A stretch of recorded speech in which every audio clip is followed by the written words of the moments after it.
Olá a todos e todas, sejam muito bem-vindos, sejam muito bem-vindas. Na aula de hoje, iremos ver um pouco sobre as propriedades periódicas dos elementos químicos. Estas propriedades, como o próprio nome diz, são propriedades que se repetem ao longo da tabela periódica, tanto nas famílias dos elementos quanto nos períodos. Por isso, o nome propriedades periódicas. Então, vamos lá. Em 2002, haviam 115 elementos conhecidos.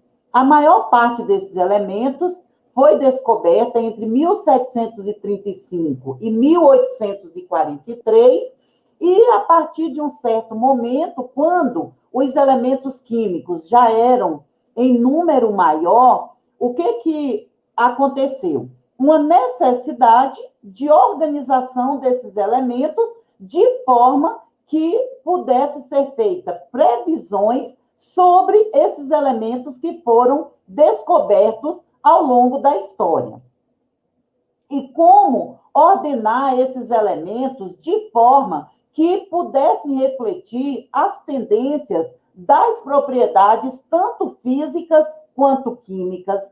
E aí surge as classificações periódicas dos elementos. Então, a primeira tentativa, depois de várias outras realmente significativa, nós tivemos, antes da tentativa de Mendeleev e Meyer, nós tivemos o parafuso telúrico de Champ-Courtois, a lei das oitavas de Newlands, dentre muitas outras.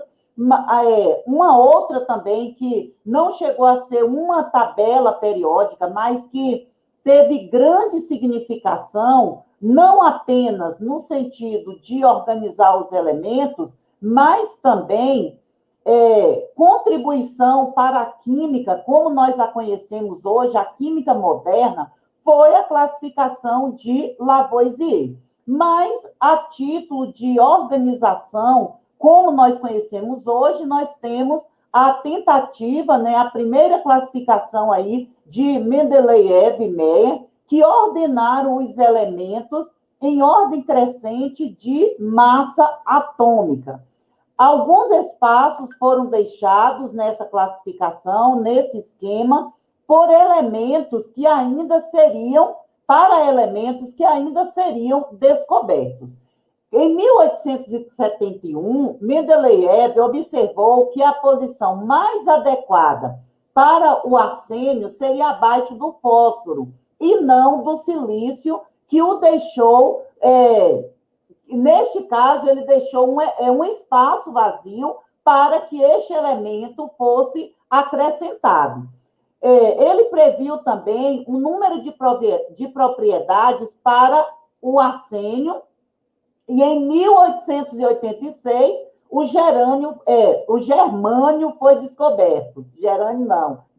O germânio foi descoberto. As propriedades do germânio se equiparam bem à previsão de Mendeleev. Então, o que a gente pode observar disso aqui? Que, apesar de ele não ter descoberto aí, não ter previsto as propriedades para o arsênio, estas propriedades, elas realmente eram verdadeiras, e foi no lugar aí do arsênio, o germânio. E, consequentemente, esses elementos foram sendo descobertos com o passar dos anos e acrescentadas à tabela que ele havia previsto. Então, a tabela periódica moderna organiza os elementos em ordem crescente de número atômico, e a primeira propriedade, a primeira característica que nós podemos observar é a carga nuclear efetiva. O que é essa carga nuclear efetiva? É a carga que realmente vai ser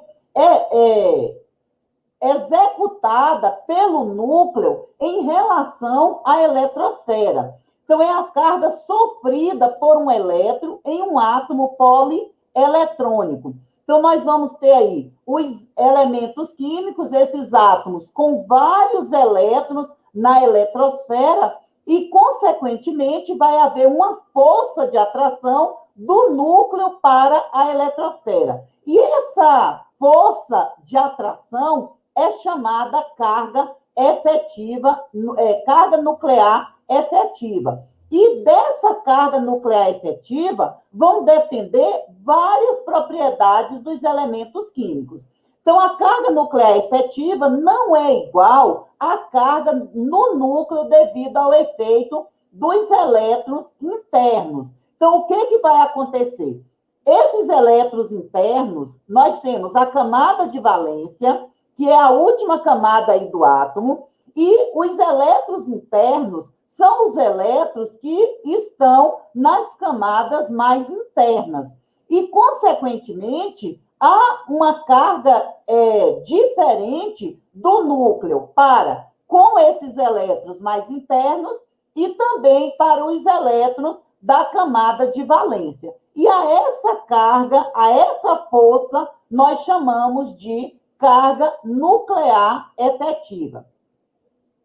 Revendo aí, né, o que acontece com essa carga nuclear efetiva, os elétrons estão presos ao núcleo, nós sabemos que os nêutrons estão ali, né, favorecendo esses elétrons a permanecerem no núcleo, mas são repelidos pelos elétrons que os protegem da carga nuclear. A carga nuclear sofrida por um elétron vai depender da sua distância do núcleo. Por isso que eu falei que esses elétrons internos são diferentes dos elétrons da camada de valência. Então, essa distância do núcleo e o número de elétrons mais internos é que vai depender essa carga nuclear que vai sofrer aí no processo de atomização, por exemplo, quando nós temos uma ligação química. Então, esses elétrons mais internos e os elétrons da camada de valência, eles vão sofrer influência dessa carga nuclear, e aí nós vamos ter, por exemplo, também os tipos de ligações químicas. Quando aumenta o número médio de elétrons protetores, S, a carga nuclear efetiva diminui. Então, o que a gente vai ter aí? Imaginem um átomo com 10 elétrons e um átomo com 25 elétrons. Claro que o que tem 10 elétrons, eles vão estar muito mais protegidos, isso os elétrons da camada de valência, do que o que tem 25 elétrons. Por quê? Porque a camada de valência do átomo que tem 25 elétrons vão estar bem mais distantes do núcleo. Então, significa dizer o quê? Que essa distância aumentando, né, a carga nuclear vai diminuir também, a carga nuclear efetiva. Todos os orbitais NS têm a mesma forma. Então, o que são os orbitais? Nós temos o núcleo, a eletrosfera. Essa eletrosfera, nós estamos levando em consideração o modelo quântico, que tem os subníveis de energia, e esses subníveis de energia, eles são representados pelos orbitais, para ficar assim, de uma forma mais simples, para ser entendida. Então, esses orbitais, eles vão conter os elétrons. O orbital S pode conter até 2 elétrons, o orbital P, 6 elétrons, o orbital D, 10 elétrons, e o orbital F, 14 elétrons. Então, considere, por exemplo, o átomo de hélio. Nós temos aqui o hélio, um S2, ele tem apenas 2 elétrons. O neônio, ele tem 10 elétrons, ou seja, 10 prótons e 10 elétrons. E quando fazemos a distribuição eletrônica, nós temos um S2, 2S2, 2P6.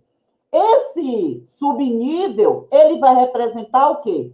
Juntamente com o nível energético, todo o comportamento do átomo.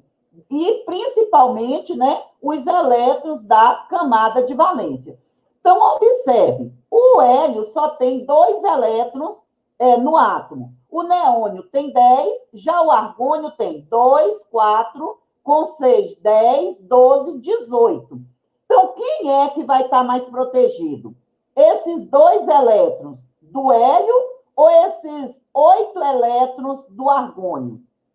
O hélio, no gás hélio, esses elétrons estão sendo muito mais atraídos pelo núcleo do que a terceira camada do argônio. Então, consequentemente, o que, que vai acontecer aqui? A carga nuclear efetiva no hélio vai ser maior do que a carga nuclear efetiva no argônio. Então, a densidade eletrônica radial, ou seja, em relação ao raio atômico, é a probabilidade de se encontrar um elétron a uma determinada distância. Então, nós temos aqui o núcleo, nós temos elétrons, né, aqui em volta também, 10 elétrons, que nesse caso aqui, o cerne, né, do átomo, e temos a camada de valência, que neste caso do neônio, nós temos 2 elétrons aqui na última camada. Então, o que, que a gente tem aqui em gráfico? Nós temos que a distância do núcleo, né, desses 2 elétrons, vai ser bem maior do que no caso do hélio, como eu falei anteriormente. Então, nós temos aqui uma proteção muito maior para com estes 2 elétrons. Então, significa dizer o quê? Que a carga nuclear efetiva, em relação aos elétrons dessa camada de valência, vai ser menor, porque eles estão já na terceira camada, já estão um pouco mais distantes do núcleo. E, consequentemente, essa carga nuclear efetiva vai ser menor. Então, nós vamos considerar uma molécula diatômica simples quando falamos em tamanho dos átomos e dos íons. Então, essa carga nuclear efetiva vai exercer influência direta para o tamanho dos átomos, e aqui nós vamos ter como é que nós vamos medir esse raio atômico e esse raio iônico. Então, a distância entre os 2 núcleos é denominada distância de ligação. Então, toma-se 2 átomos, mede-se a distância entre esses 2 núcleos e, a partir daí, nós temos como calcular o raio atômico e, consequentemente, o raio iônico. Se os 2 átomos que formam a molécula são os mesmos, como o exemplo daqui, desta molécula, nós vamos ter que a metade da distância de ligação é denominada raio covalente do átomo. Então, nós temos aqui 2 átomos iguais e, consequentemente, ao medirmos a distância entre os 2 núcleos, nós dividimos por 2, a metade, o resultado, né, dessa divisão, que é a metade, é denominada raio covalente do átomo. Quando o número quântico principal aumenta, o que é o número quântico principal? É o nível de energia, ou seja, as camadas eletrônicas. Então, quando esse número quântico aumenta, o tamanho do orbital também aumenta. Nós vamos considerar como exemplo os orbitais S. Então, todos os orbitais S são esféricos e aumentam em tamanho quando o nível energético também aumenta. A simetria esférica dos orbitais pode ser vista nos mapas de relevos, que são mapas que nós utilizamos para observar a simetria esférica do orbital S. Os mapas de relevo são pontos conectados de densidade eletrônica igual.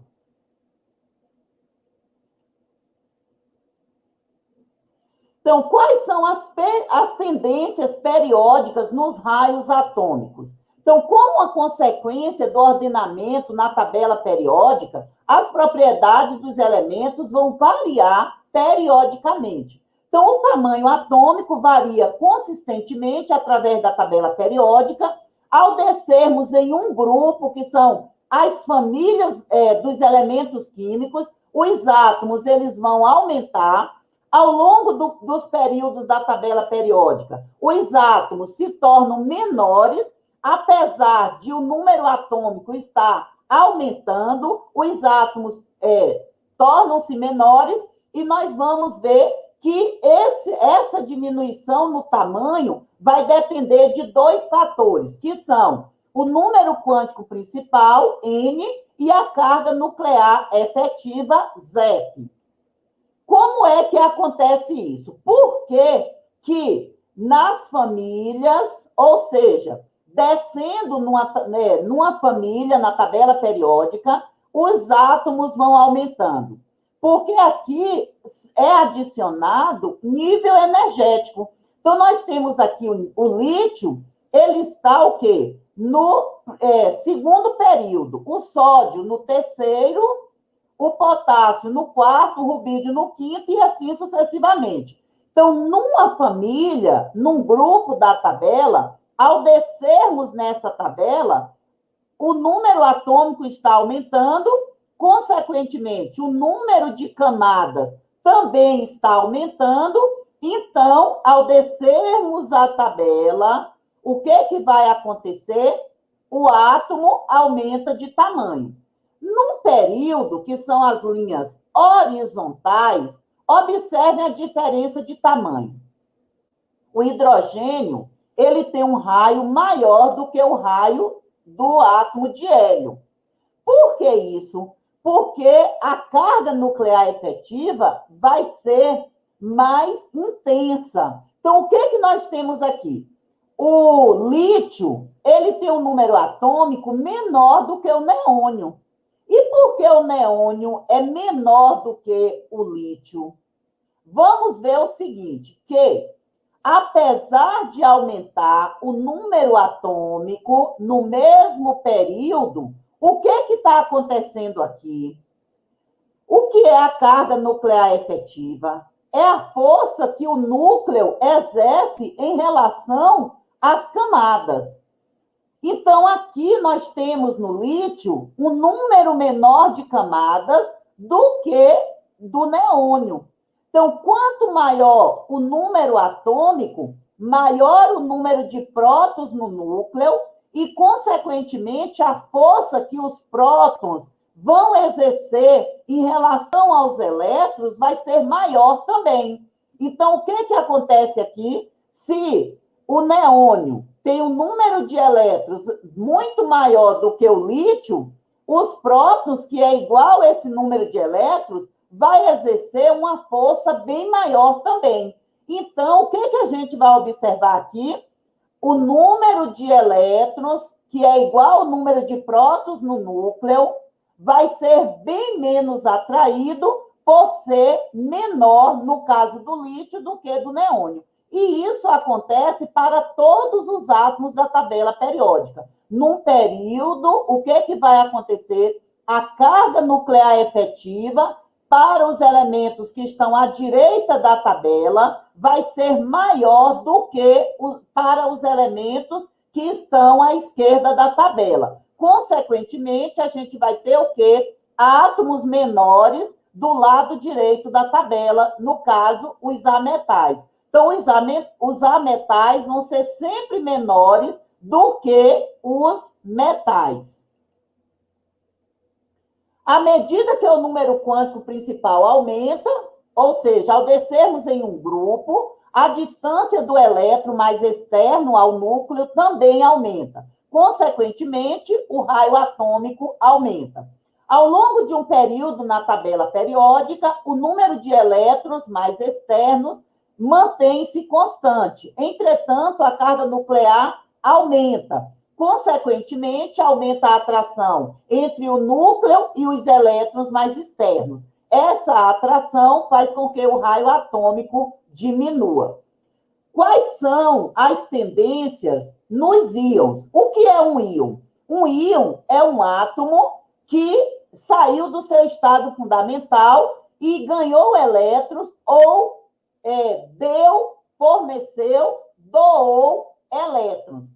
Então, quando um átomo doa elétrons, ele está perdendo elétrons. Então, o número de prótons vai ficar maior do que o número de elétrons, consequentemente, ficou o quê? Positivo, porque o número de prótons é maior do que o número de elétrons. Um átomo que recebeu elétrons, ele ficou negativo, porque o número de elétrons passou a ser maior do que o número de prótons no núcleo. Se quiserem deixar comentários aí no chat, ou perguntas, podem deixar que eu vou respondendo. Então, a tendência, né, nos tamanhos dos íons, o tamanho do íon é a distância entre os íons em um composto iônico. O tamanho do íon também depende da carga nuclear, do número de elétrons e dos orbitais que contenham os elétrons de valência. Os cátions deixam vago o orbital mais volumoso e são menores do que os átomos que lhe dão origem.